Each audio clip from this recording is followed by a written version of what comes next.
வணக்கம். நமசிவாய. ஓம் நமோ நாராயணா. இன்னைக்கு புரட்டாசி முதல் சனிக்கிழமை. பெருமாள் வழிபாடு பண்றதுங்கிறது ரொம்ப ரொம்ப விசேஷம். அதே மாதிரி பெருமாள் லட்சுமி தாயாரோட பேரை சொல்லி உங்களால முடிஞ்ச அளவு இல்லாதவர்கள் இயலாதவர்களுக்கு பெருமாளை பிரார்த்தனை பண்ணிட்டு உதவி பண்ணுங்க. அது மிகப்பெரிய பலனை தரும். இந்த புரட்டாசி மாதம் அக்ஷய திருதியை இந்த மாதிரியான நாள்ல தான தர்மம் பண்றதுதான் மற்ற எல்லாத்த விட, தங்கம் வாங்கறதை விட அதிக பலன் தரும்னு பெரியவர்கள் சொல்லி இருக்கிறார்கள். இப்போ ஒரு பக்கம் நம்ம சொந்த காசுல சம்பாதிச்சு காரு பங்களான்னு வாங்கி செட்டில் ஆகி அதை சோசியல் மீடியா மாதிரியான இதுல போஸ்ட் பண்ணாலும் கமெண்ட்ல நிறைய பேர் வந்து கத்துவாங்க, கதறுவாங்க. சம்பந்தம் இல்லாம பார்த்திருப்பீங்க. என்னமோ அவன் பணத்தை திருடி இது பண்ண மாதிரி. இன்னொரு பக்கம் இந்த கேபிஒய் பாலா மாதிரி சில பேர் ரொம்ப எக்ஸ்ட்ரீமா நல்லது பண்றவங்க இருக்காங்க, கேள்விப்பட்டிருப்பீங்க. 1000 ரூபாய் வாங்கினாங்கன்னா அதுல 950 ரூபாயை அடுத்தவங்களுக்கு உதவி பண்றாங்க. அப்படி அடுத்தவங்களுக்கு உதவி பண்ணாலும் எங்கேருந்து இவனுக்கு இவ்வளவு பணம் வருது, இவன் சர்வதேச கைக்கூலி அது இதுன்னு சொல்றவங்க. அவன் கொடுத்த காரு ஆம்புலன்ஸ் இதுல எல்லாம் வந்து அந்த நம்பர் சரியா இல்ல, கிளியரா இல்ல. என் கல்யாணி இனிஷியல் ரொம்ப முக்கியம். அந்த காமெடி தான் ஞாபகம் வருது. நம்பர் கிளியரா இல்லன்னு சொல்லி ஒருத்தர் இப்ப கிளம்பி இருக்காரு. சகோதரர் பாலா அதுக்கு விளக்கம் கூட கொடுத்து வீடியோ போட்டிருக்காரு. அது வேற விஷயம். இப்போ இசைஞானி இளையராஜா எவ்வளவு பெரிய மாஸ்ட்ரோங்கிறது நம்ம எல்லாருக்கும் தெரியும். இன்னைக்கு வரைக்கும் அவரை மாதிரி ஒரு ஜாம்பவான் மியூசிக் கம்போஸ் பண்றதுல பிறக்கல. இனிமே பிறக்க போறதும் நாட் பாசிபிள் அப்படிங்கறது தான் என்னோட ஒப்பீனியன். அவரே பாலாவை பாராட்டி இருக்காருன்னா அவர் கிராஸ் செக் பண்ணாமலாம் பண்ணிருக்க மாட்டாரு. அது வேற விஷயம். இப்ப என்னன்னா, நாளைக்கே பாலா வேற ஏதாவது ஒரு இஷ்யூல தப்பு பண்றதா மாற்றாருன்னு வச்சுப்போம். அப்ப பேசிக்கலாம், பாத்துக்கலாம். இப்போ தன்னால முடிஞ்ச அளவு ஹெல்ப் பண்ற, அதை ஒண்ணு பாராட்டலாம். இல்ல உங்களுக்கு ஏதாவது சந்தேகம் இருக்குன்னா பாலாவை பத்தி பேசணும்னு அவசியம் இல்ல, சைலண்டா இருங்க. நானே முதல்ல பாலாவை பத்தி எல்லாம் பேசலாம்னு நிறைய தடவை யோசிச்சு, சரி இன்னும் நல்ல நமக்கு இன்ஃபர்மேஷன் ஸ்ட்ராங்கா கிடைக்கட்டும் பாத்துக்கலாம்னு இருந்தேன். இளையராஜாவே பேசினதுக்கு அப்புறமா தான் ஓகே, அப்ப இது வந்து கரெக்டா இருக்குங்கிற ஒரு நம்பிக்கை வந்தது. இப்ப ரீசெண்டா நடந்துட்டு இருக்கிற இந்த இஷ்யூவை பாக்குறப்போ நான் சில விஷயங்கள் பேசிதான் ஆகணும். இப்ப முதல்ல என்னன்னா, என்னோட யூடியூப்ல எந்த ஆடுமே வராது. ஆட்சன்ஸே எடுத்துட்டேன். அதுக்கான காரணத்தை ஏற்கனவே சொல்லியிருக்கேன். ரம்மி மாதிரியான ஆட்ஸ் எல்லாம் தொடர்ந்து வந்தது. அந்த யூஆர்எல் பிளாக் பண்ணியும் திரும்ப திரும்ப வந்திருந்தது. எனக்கு இந்த ஆட்சன்ஸை வச்சு பழிக்கணும்னு அவசியம் இல்லை. அதனால ஆட்சன்ஸை எடுத்தாச்சு. ஏன்னா பாலாவை திட்டி வீடியோ போட்டா அதை பார்த்து வியூஸ் நிறைய வரும், அதுல பணம் நிறைய வரும்னு ஒரு கும்பல் இருக்கு. இன்னொரு பக்கம் பாலா பண்ற நல்ல விஷயங்களை சொல்லி அதனால வியூஸை ஏற்றி சம்பாதிக்கிறவங்களும் இருக்காங்க. அது தப்பு கிடையாது. எனக்கு என்னன்னா, பாலாவை வந்து புகழறதுனாலையும் சரி இகழறதுனாலையும் சரி எனக்கு ஒத்த பைசா கூட காசு வரப்போறது இல்லை. பட் இந்த சில விஷயங்கள் என்னோட ரிலேட் ஆற மாதிரி இருக்கு, அதை ஷேர் பண்ணணும். இந்த 2020 கொரோனா ஃபர்ஸ்ட் லாக்டவுன் ஆரம்பிச்ச டைம், அப்ப வந்து நான் நிறைய இந்த மந்த்ரா வீடியோஸ் போட்டேன்.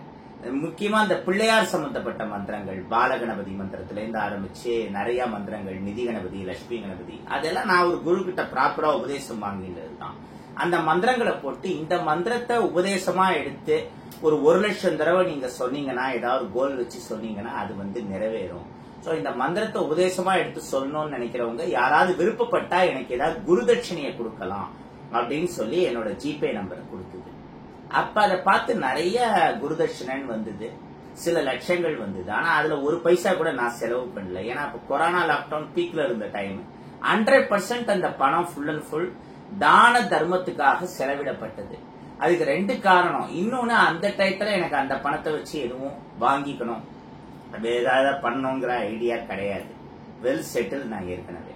இன்னொன்னு, அப்ப வந்து கொரோனா பீக்ல இருந்த டைம்ங்கிறதுனால எனக்கு பண்றதுக்கு மனசு இல்லைனாலும் அந்த பணம் எனக்கு தகுதியானது கிடையாது. அப்படி அடுத்தவங்களுக்கு மந்திரோபதேசம் பண்ணி குருதட்சணை வாங்குற அளவு எனக்கு தகுதி இல்லை அப்படிங்கிறது என்னுடைய நிலைப்பாடு. அது உண்மையும் கூட. ஏன்னா எனக்குள்ள என்னெல்லாம் பிளஸ் இருக்கு, என்னெல்லாம் மைனஸ் இருக்கு, நான் எந்த அளவு நல்லவன் எந்த அளவு கெட்டவங்கிறது எனக்கு தான் தெரியும். சோ அடுத்தவங்களுக்கு குருவா இருந்து வழிநடத்துற அளவு தகுதி இல்லைங்கிறது என் மனசுல இருந்த ஒரு எண்ணம். அது என்னை பொறுத்த வரைக்கும் கரெக்ட் தான். அதனாலதான் அப்படி குருதட்சணையா வந்த பணம் எதையும் நான் வந்து செலவு பண்ணல. ஒருவேளை அப்ப நான் இந்த மாதிரி இந்த குருதட்சணையா வந்த பணத்தை வச்செல்லாம் இந்த அநாதாசிரமத்துக்கு இவ்வளவு கொடுத்திருக்கேன், இந்த முதியோர் இல்லத்துக்கு இவ்வளவு கொடுத்திருக்கேன், இவங்களுக்கு தையல் மிஷின் வாங்கி கொடுத்தேன், இந்த குழந்தைங்களுக்கெல்லாம் வந்து ஸ்கூல் ஃபீஸ், நோட்டு புக்கு இதெல்லாம் வாங்கி கொடுத்தேன், அந்த அம்மாக்கு வந்து கேன்சருக்கு இவ்வளவு ரூபாய் கொடுத்தேன், இப்படிலாம் நான் வந்து போட்டோ வீடியோ இப்ப போட்டுருந்தேன்னு வைங்க. நல்ல வேளை அப்ப நான் நிறைய பண்ணிருக்கேன், நிறைய வரவும் வந்தது, நிறைய பண்ணவும் முடிஞ்சது. இவன் இதை வச்சு பிசினஸ் பண்றான், எங்கேருந்து இவ்வளவு பணம் வருது, குருதட்சணைங்கிற பேர்ல இவன் ஸ்கேம் பண்றான் அப்படின்னு நிறைய பேர் சொல்லியிருப்பாங்க. சோ சைலண்டா பண்ணியாச்சு. அதுக்கப்புறம் நம்ம இப்ப கருங்காலி மாலை மாதிரி ஆன்மீக பொருட்கள்லாம் பூஜை பண்ணி தரோம் வித் சர்டிஃபைடோட. இப்ப இந்த கருங்காலி மாலைன்னு எடுத்திருந்தாலே அதர்வண வேதம், உத்தரகாலாமிருதம் மாதிரியான பல நூல்கள்ல இதோட சிறப்புகள் சொல்லியிருக்கு. என் கருங்காலி மாலை போட்டுக்கிறதுனால கிடைக்கக்கூடிய சயின்டிபிக் பெனிஃபிட்ஸ் என்ன நீங்க ChatGPT, குரோக் கிட்ட கேட்டாலே சில இன்ஃபர்மேஷன்ஸ் வரும். ஆனா சில பேர் இதையும் குறை சொல்றவங்க ஒரு பக்கம் இருப்பாங்க, இன்னொரு பக்கம் இந்த பிளாக் மேஜிக் மாதிரிலாம் பண்ணி அடுத்தவங்களுக்கு கெடுதல் பண்ணணும்னு நினைக்கிறவங்க யாராவது இருந்தாங்கன்னா அவங்க கிட்ட இந்த மாதிரி பூஜை பண்ண கருங்காலி மாலையோட போறப்போ அது கெட்ட விஷயங்கள் வேலை செய்யாது. இதெல்லாம் நம்புறவங்களை பொறுத்த வரைக்கும் உண்மைன்னு தெரியும். இதுல நம்பிக்கை இல்லாதவங்களை பத்தி நமக்கு கவலை இல்லை. சோ நம்ம இப்ப இந்த மாதிரியான பிசினஸ் பண்ணிட்டு இருக்கோம். இதுலயே நல்லா வருதுங்கிறதுனால அட்லீஸ்ட் வரக்கூடிய வருமானத்துல ஒரு 5% இல்ல 10% இப்ப நம்ம உதவி பண்றோம். குருதட்சணை பணம் நமக்கு ₹1 கூட வாங்கறதுக்கான தகுதி இல்லைன்னு பட்டுது, அதனால ஃபுல்லாவே கொடுத்தது. இப்போ நம்ம வந்து ஒரு 5% இல்ல 10% அட்லீஸ்ட் பண்ணிட்டு இருக்கோம். பட் பாலா வந்து சொந்தமா உழைச்சு சம்பாதிக்கிற காசுல இத்தனை பேருக்கு ஹெல்ப் பண்றது, ஆம்புலன்ஸ் வாங்கி கொடுக்கறதா இருக்கட்டும், யாரோ பெட்ரோல் பண்ற ஒரு பையனுக்கு பைக் வாங்கி கொடுத்தது, இந்த மாதிரியான பல விஷயங்கள் எல்லாத்துக்குமே வந்து எவிடன்ஸ் இருக்கு. அதே சமயத்துல ஆயிரக்கணக்கான பேர், லட்சக்கணக்கான பேர் ஏதோ அரசியல்வாதிக்கு மனு கொடுக்கற மாதிரி அவர்கிட்ட தொடர்ந்து நிறைய மனு கொடுப்பாங்க. அதுக்கு ஹெல்ப் வேணும், இதுக்கு ஹெல்ப் வேணும்னு கேட்பாங்க. மேக்சிமம் அவர் வந்து தன்னோட சொந்த காசுல பண்ற. அதை தவிர ராகவா லாரன்ஸ் மாதிரி சில பேர் வந்து சப்போர்ட் பண்றாங்க. சோ நிறைய பேர் ஹெல்ப் கேட்கறப்போ எல்லாருக்கும் பண்றதுங்கிறது கஷ்டம், அது முதல் விஷயம். அதனால KPY பாலா கிட்ட ஹெல்ப் கேட்டு அது யாருக்கெல்லாம் கிடைக்கலையோ, கிடைக்காதவங்கள ஒரு சில பேர் அந்த கடுப்புல வன்மத்தை கக்குவாங்க, அது ஒண்ணு. இன்னொரு பக்கம் இவன் அநியாயத்துக்கு இவ்வளவு நல்லவனா இருக்கானே, அப்படி இருக்க கூடாதே, அவனோட கேரக்டர் ஸ்பாயில் பண்ணுங்கிறதுக்காக இன்னொரு பக்கம் வன்மத்தை கக்குறாங்க. ஆனா அந்த பாலா மூலமா நான் ஒரு முக்கியமான விஷயத்த கத்துட்டேங்க. என்னன்னா, ஒருத்தன் கஷ்டப்பட்டு உழைச்சு சம்பாதிச்சு நல்லா வாழ்ந்து அவனுடைய அந்த லக்ஸுரியஸ் லைஃப பத்தி, அவன் வாங்கின காரை பத்தி, பங்களாவை பத்தி எல்லாம் இந்த மாதிரி Facebook, ட்விட்டர், இன்ஸ்டாகிராம் இதுல எல்லாம் ஷேர் பண்றான்னா அதை பார்த்து பொறாம வைத்தறிச்சல்ல சில பேர் கமெண்ட்ல கதறுவாங்க. ஆனா அதே பணத்துல அவன் நிறைய நல்லது பண்றான்னா பல பேர் பாராட்டுவாங்கன்னு நினைச்சேன். நல்லது பண்ணாலும் அதை பார்த்தும் வைத்தறிச்சல்ல சில தற்குறிகள் இந்த மாதிரி கத்துவாங்க, கதறுவாங்கிறது பாலா மூலமா நமக்கு புரிஞ்சிருக்கு. பாத்தீங்களா, பாலாங்கிற ஒரு கேரக்டர் வரலன்னா நமக்கு இந்த உண்மை புரியவே புரிஞ்சிருக்காது.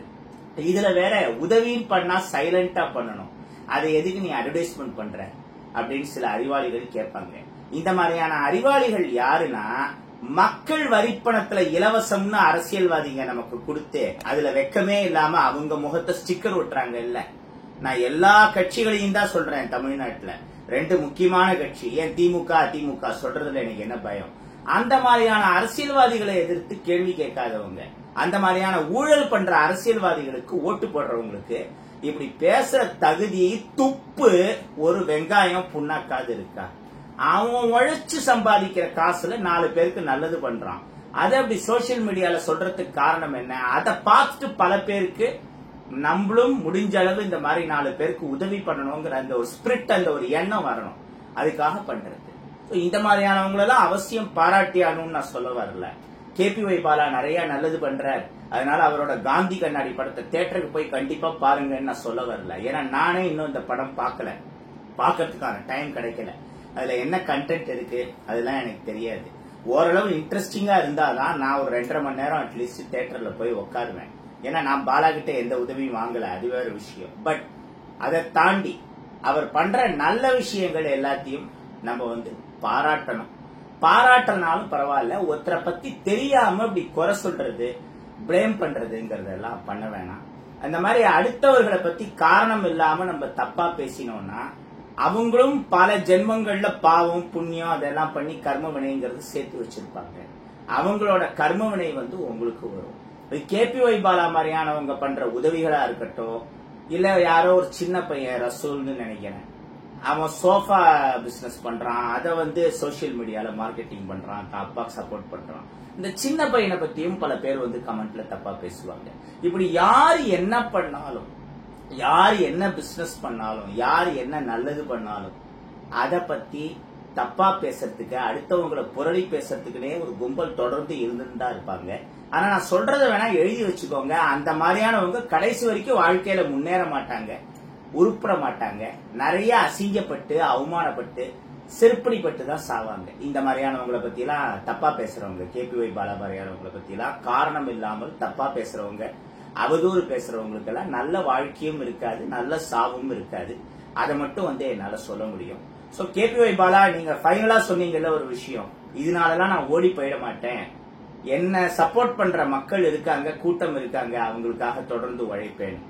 அந்த ஒரு விஷயத்தை நான் வந்து பாராட்டுறேன்.